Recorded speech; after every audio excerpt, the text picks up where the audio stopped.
नमस्तेस्तु भगवन् विश्वेश्वराय महादेवाय त्र्यम्बकाय त्रिपुरान्तकाय त्रिकाग्निकालाय कालाग्निरुद्राय नीलकण्ठाय मृत्युञ्जयाय सर्वेश्वराय सदाशिवाय श्रीमान् महादेवाय नमः।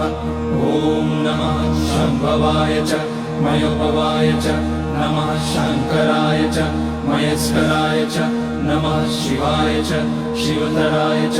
ॐ त्र्यम्बकं यजामहे सुगन्धिं पुष्टिवर्धनम् उर्वारुकमिव बन्धनान् मृत्योर्मुक्ष्यमामृतात्। नागेन्द्रहाराय त्रिलोचनाय भस्माकराय महेश्वराय नित्याय शुद्धाय दिगम्बराय तस्मै नकाराय नमः शिवाय। मन्दाकिनी सलिलचन्दन चर्चिताय नन्दीश्वर प्रमथनाथ महेश्वराय